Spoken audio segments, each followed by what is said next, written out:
1949. An 11-year-old boy is forced to spend a whole year in a Quebec City hospital. Gabriel Labbé is battling tuberculosis. On a cold November night, a small kindness changes his life forever.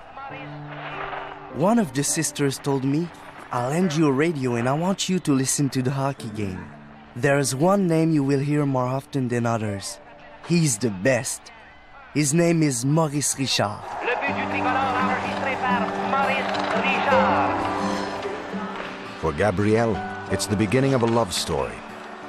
Michel Normandin's voice carries him off to the Montreal Forum, and a whole new world opens up to him. The next day, the sister came to get her radio and she said, "Gabriel, how did you like the hockey game?" I threw my arms around her neck, I hugged her and said, "Richard scored 3 goals." She was really happy. From that first magical moment, Gabriel Labbé joins the hundreds of thousands of fans who worship Maurice Richard, the man known as the Rocket, a name that will resound for generations in the heart and soul of a whole nation.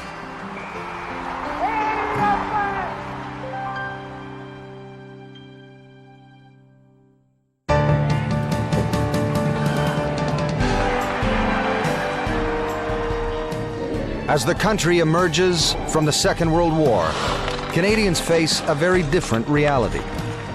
A challenger from the East threatens Canada's hockey supremacy. Asian and black players try to break into the NHL and find the door shut tight. And a small box transforms the country's sport forever, igniting what will become a national obsession.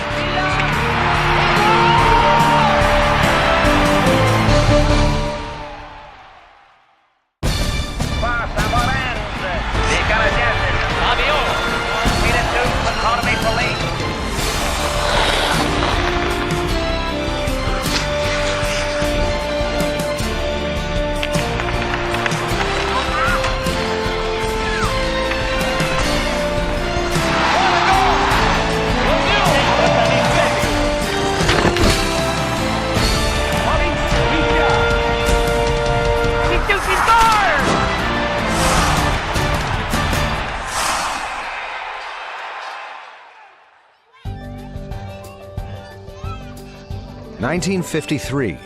The war has been over for 8 years now, and times are good. There are jobs aplenty, there's a building boom, and people are spending. Hockey arenas are packed to the rafters. These are deeply conservative times. Women are expected to be homemakers, and men, the breadwinners. In Quebec, the influence of the Catholic Church is everywhere. The National Hockey League is a closed shop of 6 teams.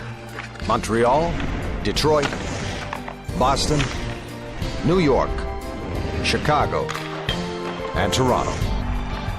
The Toronto Maple Leafs' reign is coming to an end. The 1950s will see a fierce rivalry between the Montreal Canadiens and the Detroit Red Wings. And 2 players, both larger than life, both number 9, Maurice Richard and Gordie Howe, electrify the fans and spark hockey's most passionate debate. They were both working class guys. They're both products of the Depression. They both wear number 9. They both play the same position, and they played with a different style. Howe's game was one of power. He would just lug the puck to the net, slam it in the back of the net as hard as he could. Richard's game was from the blue line in. I've still never seen anything like it. It was one of great color and flamboyance and ferocity. For Gabriel Labbé, there's no doubt. Maurice Richard is the greatest. 4 years after getting out of hospital, Gabriel is having the time of his life on a pond not far from the family home. He not only beat TB, but also polio. He can't skate, but he won't be beaten down. His hero's example fuels his own determination and courage. I was often sick, and I had to struggle. And every time I would think about him, I would tell myself, be like Maurice. Don't give up. Never give up. Gabriel is mesmerized by Richard's fieriness. No other player is as spectacular.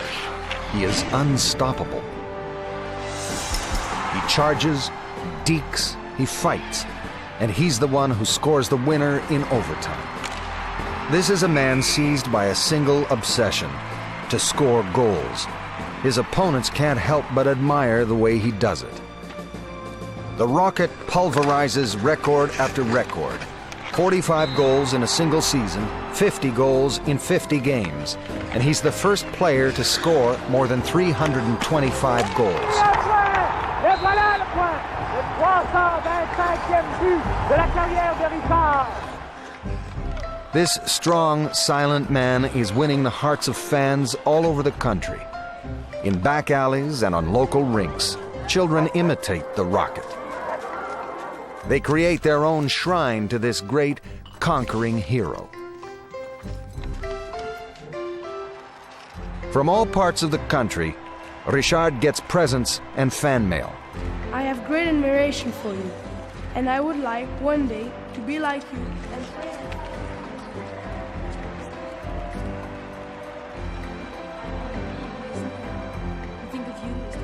I'm sending you a picture of my little brother Jean-Marc and me with our favorite canoe. I'm going hunting next week, and I'll do my best to kill a few partridges and send them to you as a gift, if that would please you. Maurice Richard's fame has no borders. He is welcomed like a hero in Prague, and he's news in the Soviet Union. Tonight is the first anniversary. Ed Sullivan, host of the highest-rated variety show in the U.S., introduces him as the most popular athlete in Canada. Maurice Richard, would you stand up there and take a bow, please? In Quebec, this son of the working class is almost a god. L'homme qui arrive en ce moment de Détroit est sans doute l'un des Canadiens les plus prestigieux et les plus universellement acclamés, c'est Maurice Richard. Suddenly, one of us was doing something great, and all of us, we were feeling that we too could do something great. Maurice Richard. Rocket Richard came in a time when French Canadians were not feeling very good about themselves. They had not many reasons to be proud themselves, and they were feeling that they were victim of history, of politics. They were not feeling like winners. And there was this hockey player. He was the best. He was scoring, and nobody could stop him.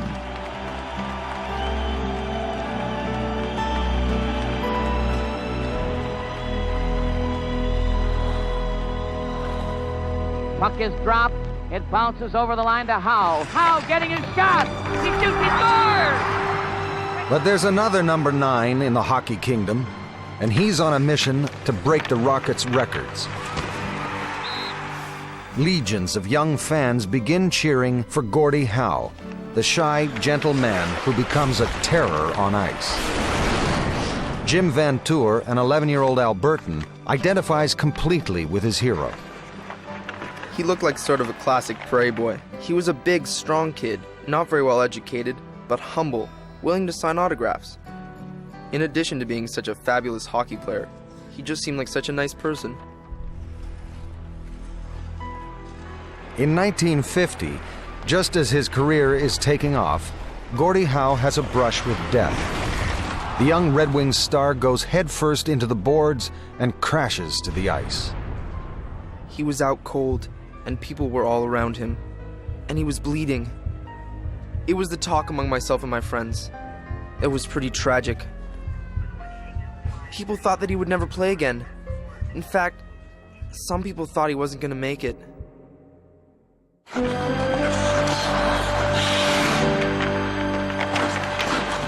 Howe makes it back from emergency surgery, and the very next season, he becomes Richard's greatest rival.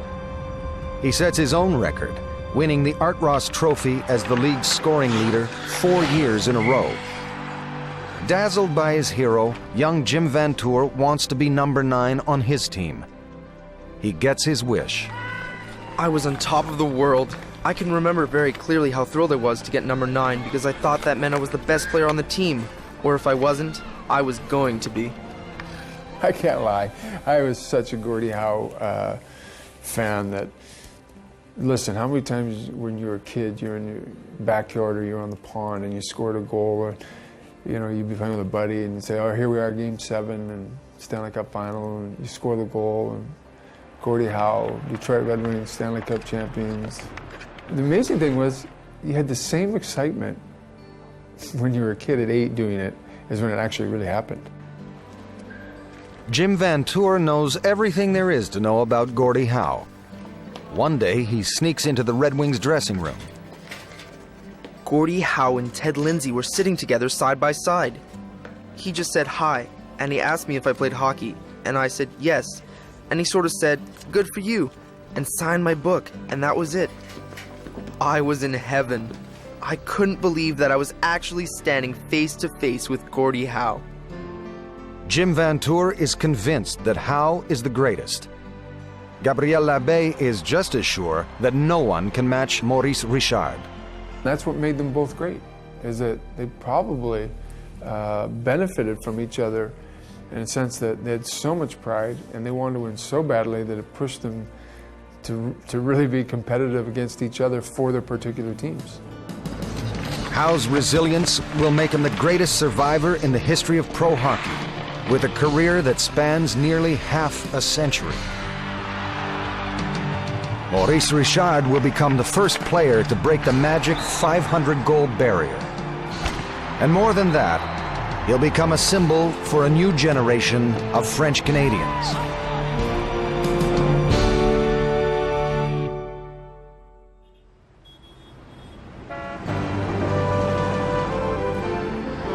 Bonsoir, mesdames, mesdemoiselles, messieurs. On assiste ce soir au Forum de Montréal à l'une de ces luttes typiques entre Détroit et Canadiens. Jamais, il me semble, nos commanditaires n'auraient pu choisir meilleur parti pour nos débuts à la télévision. Saturday, October 11th, 1952. Radio-Canada, the French network of the CBC, broadcasts the first televised hockey game on Canadian television.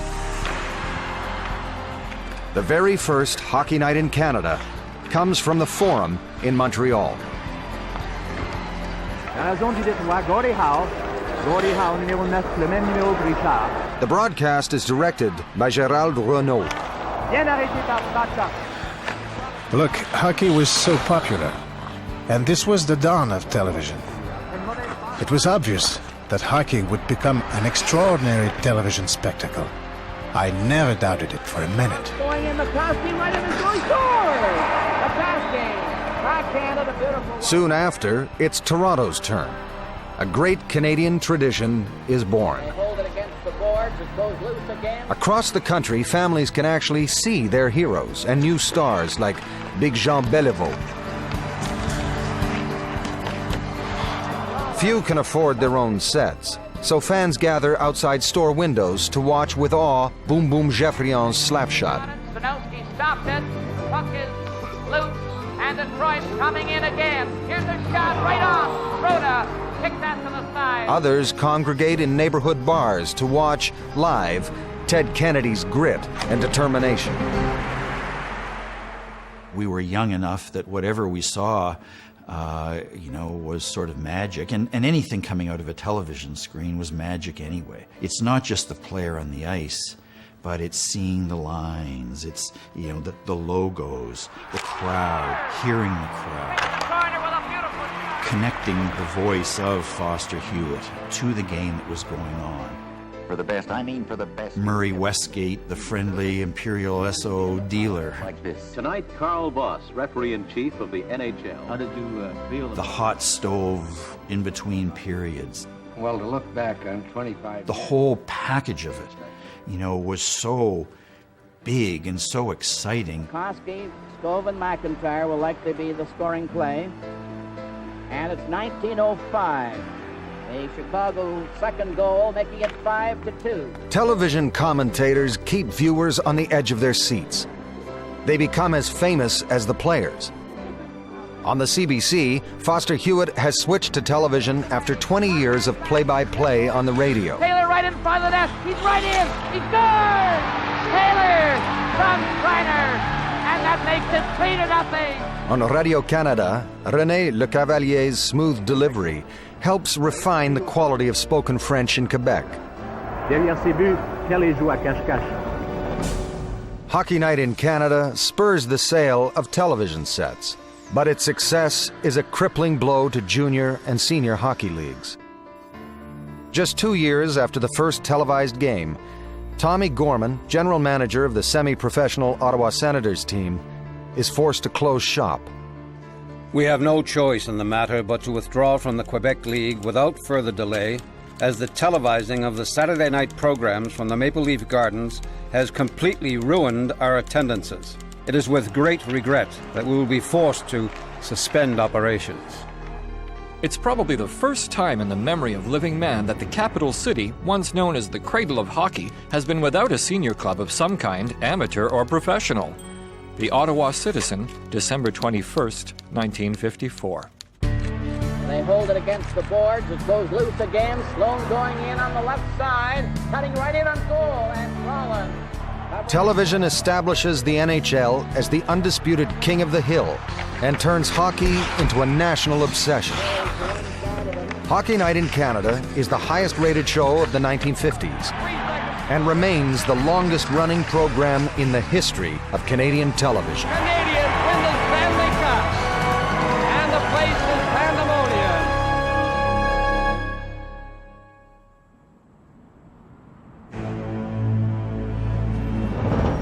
In 1955, Montreal is to all appearances an English city. The Anglophone elite controls the economy. French Canadians are struggling to find their place. Maurice Richard is their pride and hope. He's the one who will bring the Stanley Cup back to Montreal. But that won't happen this year. On March 13th, 1955, a brutal encounter sets off a series of events that will make history. That night in Boston, Maurice Richard goes for defenseman Hal Laycoe, who has just hit him over the head with his stick. Enraged, blood dripping from his scalp, Richard lashes out at anyone trying to restrain him. In his anger, he punches a linesman and is thrown out of the game. The reason he explodes is that he has again and again been prevented from playing hockey as well as he can because referees have not enforced the rules properly. Just 2 months before, Montrealer Hugh McLennan, one of English Canada's best writers, had commented about the Rocket. Every great player must expect to be marked closely. But for 10 years, the Rocket has been systematically heckled by rival coaches who know intuitively that nobody can more easily be taken advantage of than a genius. Richard can stand any amount of roughness that comes naturally with the game. But after a night in which he has been cynically tripped, slashed, held, boarded, and verbally insulted by lesser men, he is apt to go wild. 3 days after the fight in Boston, NHL President Clarence Campbell hands down a harsh sentence. It is a type of conduct which cannot be tolerated by any player, star or otherwise. In the result, Richard will be suspended from all games, both league and playoff, for the balance of the current season. Quebec is in a state of shock. Without the Rocket, the Canadians now have little hope of winning the Stanley Cup. Richard was also on the verge of claiming the year's scoring championship. Despite all his goals, this is one award that he's never won, and he wants it badly.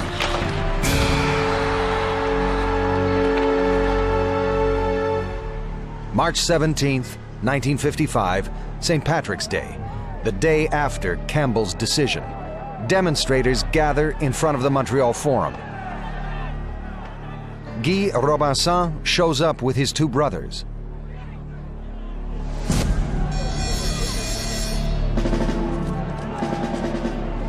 We left for the Forum with a big bag of tomatoes. There was a larger crowd than usual outside. Some people had signs. We got in with our bag of tomatoes, put it down at our feet, and watched the game.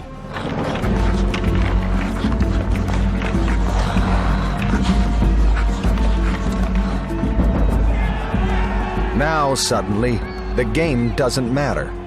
NHL President Clarence Campbell makes his way to his seat. The man who has suspended Maurice Richard for this game and for the entire playoffs has dared to show up here in front of the Canadiens' fans. So we started throwing tomatoes at Campbell. Tomatoes were flying in all directions.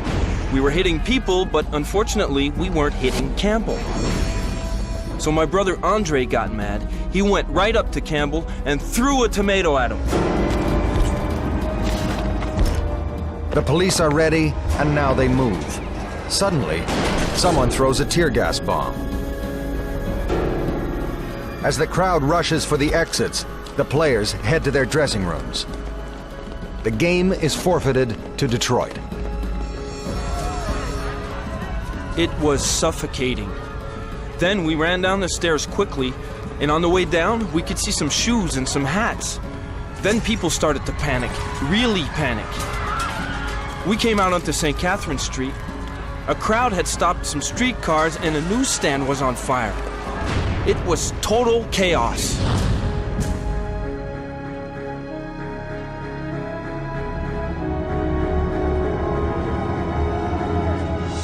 The crowd's anger burns for almost 6 hours.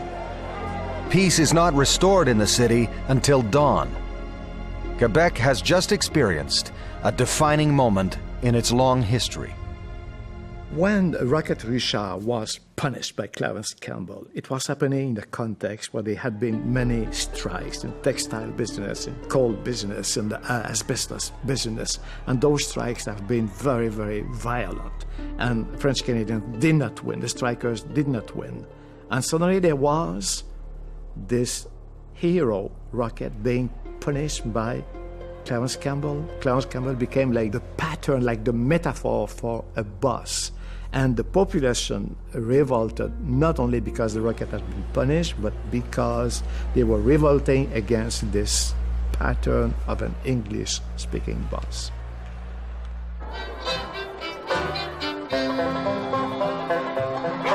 In this great game of hockey to which we lay claim, there are heroes not near and afar, but the mightiest name in our national game is Maurice the Rocket Richard. When we need a man to encourage the fans, he'll shatter all records galore. In fact, quite the cream of the Montreal team as Maurice the Rocket Richard. The Montreal Canadiens didn't win the championship that year, but Maurice Richard gets his revenge. The very next year, he leads his team to the Cup. And he wasn't done yet. With the Rocket as their leader, the Canadiens will win 5 consecutive Stanley Cups, a feat unmatched to this day.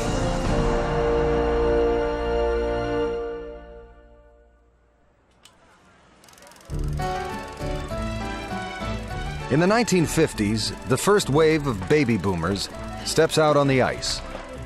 Many of the girls of this generation want to play hockey. In Saint-Augustin-de-Mirabel, just north of Montreal, young Ghislaine Etier takes her first steps on the ice. I'd go with my little brother out in the field where the rising water had frozen. And there, on that frozen, flooded field, we take turns wearing the skates and we push a little sleigh around. And that's how I learned to skate.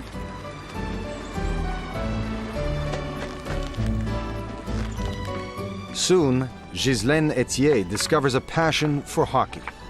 In her village, she's always the only girl on the team. Some mothers were upset because I was taking their boy's place.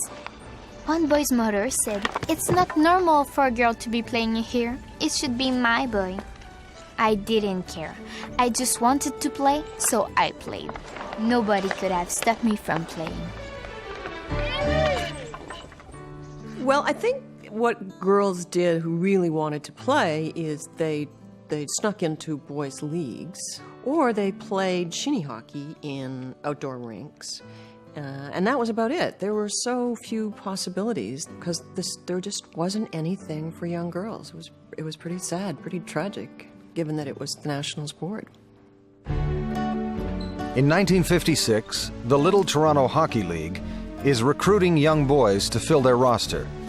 Ab Hoffman is determined to play, and that means a little side trip first. I went and got my hair cut. I wore my hair quite short, but I went and got it cut even shorter in order to play. Ab Hoffman is chosen to play defense for the St. Catherine Teepees and becomes one of the team's best players. No one catches on that Ab is really Abigail, an 8-year-old girl. I think I was a good skater. I skated a lot near my house. I was just kind of fit and kind of sure of myself when it came to sort of athletic type things. Abigail plays for the Teepees for more than 3 months. She is so talented that she is selected over 400 boys for the league's all-star team. Her secret is found out when someone asks to see her birth certificate.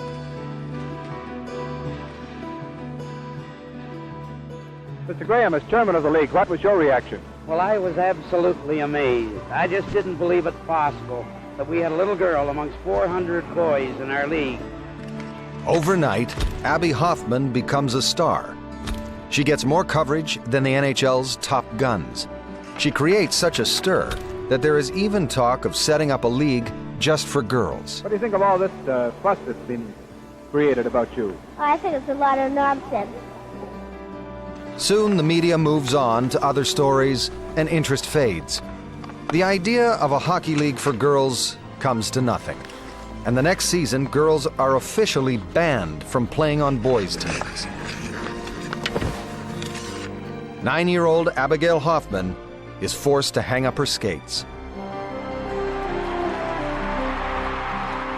Abigail Hoffman takes up track and field and becomes one of the country's top athletes, proudly representing Canada internationally and at the Olympic Games. Abby Hoffman's courage becomes a lasting inspiration for female hockey players. Since 1982, the Abby Hoffman Cup has been awarded annually to the best senior women's hockey team in Canada.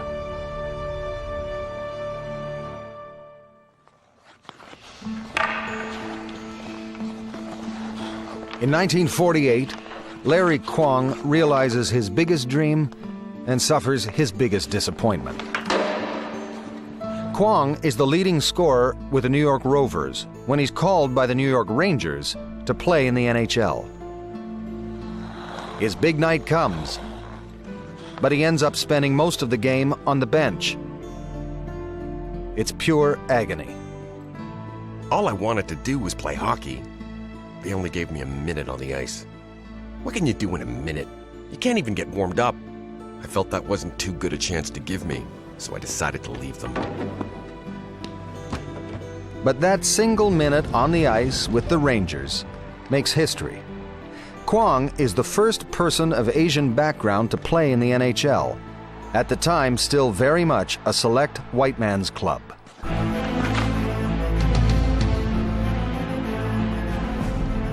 At about the same time, a player with the Sherbrooke St. Francis gets a long-awaited invitation. Dear Mr. Carnegie, this to advise you that you are to report on Tuesday, September 14th, 1948, to the New York Rangers Hockey Club's training camp. I could hardly read it and trembled as tears of joy blurred my vision. At last, my day had arrived. For 10 years, I had been preparing myself both mentally and physically for this opportunity. Toronto-born Herb Carnegie is already a big name in the small industrial towns of Quebec and Ontario. By day, Carnegie works in the mines, but in the evening, he's the star on the local hockey circuit. For 10 years, he's dreamed of making it to the NHL. Herb Carnegie plays on a line with his brother Ozzie and Manny McIntyre. The three of them get a lot of attention. All across the country, the newspapers are talking about the famous colored line. Everybody wants to see them.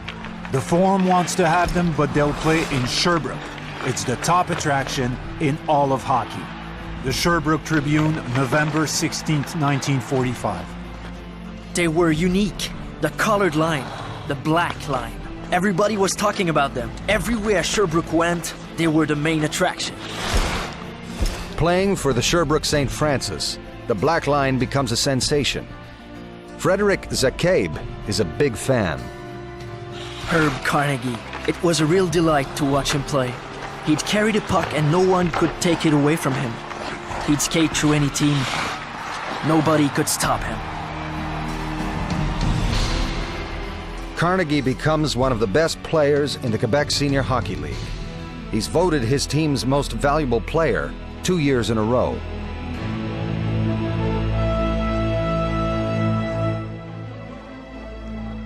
In the fall of 1948, Herb Carnegie is 28 years old, and now he's getting ready for the New York Rangers training camp. Carnegie knows he has what it takes to play in the NHL.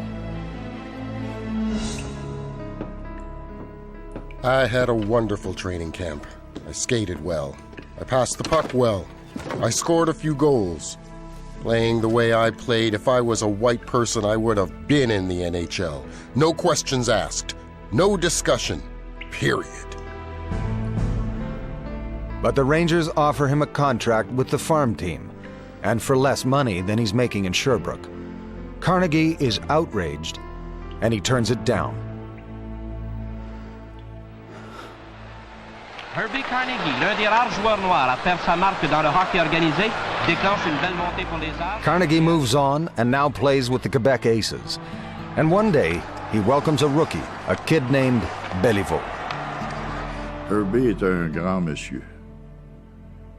Il était, non seulement par son jeu, mais son comportement, très apprécié par la population de Québec. Il était, 10 ans plus âgé que moi.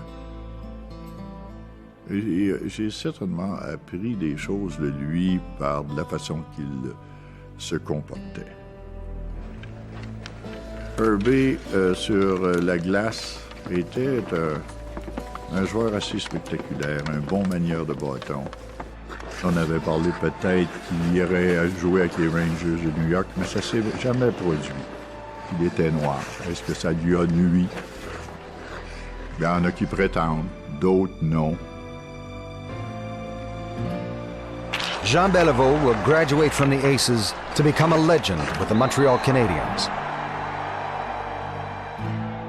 But for Herb Carnegie, there is no next step. He'll never make it to the NHL. Here's a man, a gentleman, plays the game as well as anyone else. And the thing is this, they're saying everything is equal here. All the opportunities, all you need to do is be qualified. You're qualified, you're knocking at the door, you can get in, and yet there's a sport, national sport of Canada. What do you have to do to get in? If Herb Carnegie cannot make it, what does a black man have to do to get through this door? It will be another 10 years before the door finally opens. In 1958, Willie O'Ree is signed by Boston and plays 45 games with the Bruins.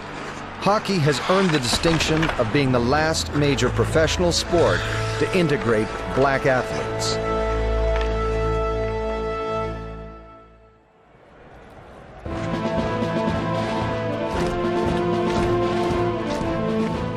(1954).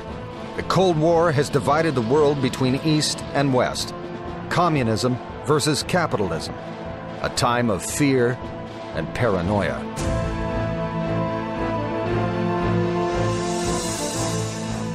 At the World Hockey Championship in Stockholm, history is about to be made. A challenger is out to destroy Canada's supremacy. Canadians have never faced such an opponent. It's the dawn of a legendary rivalry. This is the first time the Soviets have played in an international tournament, and their first game against Canadians. John Scott is a player on the amateur team representing Canada, the Toronto Lyndhurst. We didn't expect that level of play. We thought their equipment was shoddy. You know, they didn't look like real hockey players. But they could skate. They could really skate. They were in great condition. The Soviets win 7-2. The hockey world is stunned. In the depth of the Cold War, Canadians have been beaten by communists. It's a sharp slap in the face. I was devastated. The worst was hearing their anthem.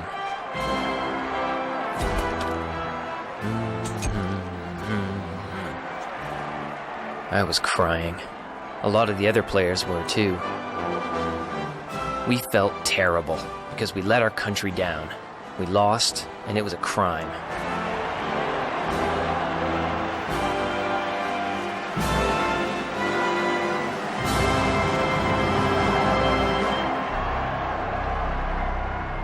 Since the Winnipeg Falcons won the very first Olympic gold in 1920, Canadians have taken it for granted that they'll win every World and Olympic championship. They never saw this coming. The Russians prepared for hockey the way they did for war games. And of course, surprise was part of the strategy. On this side of the Atlantic, we Canadians took hockey as our national sport, and being that, we thought we were at the same time invincible. So we couldn't care less about preparation. We thought we could beat them all the way we played the game, period. And the surprise came to us. The Soviets have been planning this for 8 years. Right after the end of the Second World War, they set out to prove to the world that communism is the best system in all things, including hockey. They give the job to the Red Army. Captain Anatoly Tarasov is named player coach. It was the order of the Committee on Physical Education and Sports to start developing what we called Canadian hockey. In 1946, the Soviets don't know much about hockey, but they're great bandy players. It's a sport played with a ball on a rink the size of a soccer field. No body contact is allowed. The Red Army drafts bandy players to staff its new hockey teams. These soldiers train 11 months a year, determined to become the best hockey players in the world. Anatoly Kostrukov is one of the rookies. We didn't have any equipment to protect ourselves. No shoulder pads, no elbow pads, no knee pads. Nothing. Our uniform and sticks were homemade.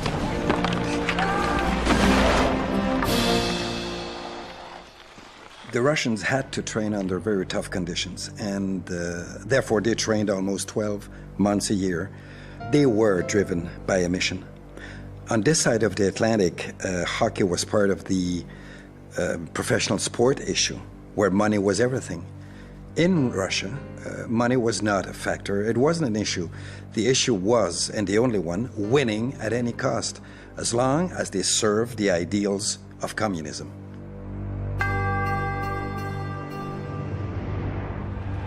The Czechs will be the Russian hockey players' first masters. They are the best in Europe. In 1948, when Czechoslovakia is swallowed up behind the Iron Curtain, Czech hockey players are brought to Moscow. Red Army Lieutenant Vsevolod Bobrov watches their every move. The Czechs were like brothers. They readily shared their secrets and techniques with us. They were very accomplished stick handlers. They really knew how to shoot and body check. We also learned a lot of other skills from our Czech friends. In a strange irony, the Czechs learned their game from Canadians, who brought hockey to Europe 20 years earlier.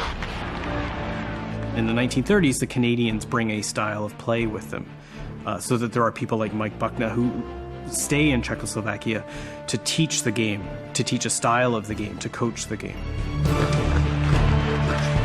1 year after the humiliating loss in Stockholm, Canadians are out to prove that they are still the best. This time, it's the country's top amateur team, the Allen Cup champions, British Columbia's Penticton Vs, that ends up facing the Soviets. Billy Warwick is their star player. The whole country was just wild, prayed and everything else for us to win. Be sure to win. Stay out of the penalty box. Beat them. Don't come home without it. The pressure was unbelievable.